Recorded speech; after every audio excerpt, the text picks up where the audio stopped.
and bonds, and that real estate lies somewhere in between. Therefore, in the most widely accepted hierarchy of risk, stocks are at the top, followed by real estate, with bonds near the bottom. Volatility can be a good proxy for risk, particularly in the short term, as illustrated by the college tuition story just told. However, volatility is only one dimension of risk, and sometimes volatility doesn't even matter. If the stock market goes down a lot this year, for example, that's not at all a risk for you, except if you're intending to sell stocks soon to make a significant purchase. Price declines matter only when people are selling. But because volatility can be quantified, whereas other risks cannot be, economists and investment firms have latched onto volatility as the sole proxy for risk. That's an incomplete view of the world. Investment models. To navigate through the fog of finance, academics use mathematical models. Academics love models because they reduce very messy, real-world living to simple formulae that can fit on a classroom blackboard. Some models are highly respected. One, the capital asset pricing model, won its creators a Nobel Prize. Use models, but don't believe them. Models can be useful, but in only a limited way. First, the good news.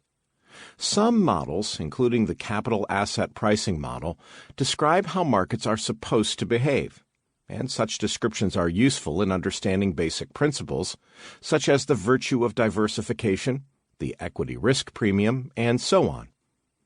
But the bad news is that models fail in at least two important regards. First, models fail to account for human nature. They describe how markets are supposed to behave, but real-life markets, not knowing the expectations with which economists have burdened them, don't behave that way. A whole new field called behavioral finance has arisen to explain how investors actually behave.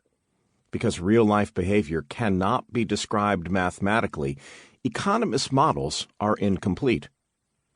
Second, many models assume that outcomes are normally distributed. In lay terms, they assume that outcomes fit within what are known as bell curves.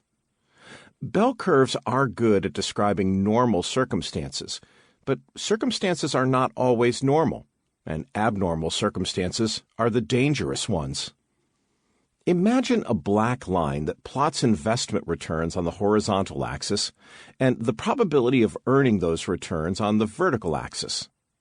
This bell curve is derived from a commonly used theoretical model. The most likely outcomes are clustered near the center, around the average. Extremely low returns and extremely high returns are quite rare. But real life looks more like a flatter bell curve. In many situations, including in financial markets, extreme events happen more often than the models predict. This is known as a fat tail problem, because events at both ends of the curves, at the tails, are more common than expected and are often quite consequential. The fat tail events with which we're most familiar involve the weather. 100-year floods seem to happen not every 100 years, as models would suggest, but rather once every decade or so. The most extreme financial event in my lifetime was the October 1987 U.S. stock market crash, when the S&P 500 index declined by 23% in just one day.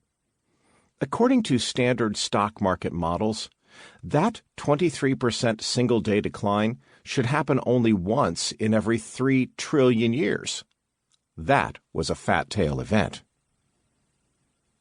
Investing for income. A small number of investors have very long time horizons and have enough capital that they can afford to live off the income that their capital generates. This is a game changer. So-called income investors don't have to worry about market values at all. For them, all that matters is the stability and security of their income sources. In the United States, at least, dividends from equities, in particular from the S&P 500 Composite Stock Index, have been far more stable than the market values of those equities.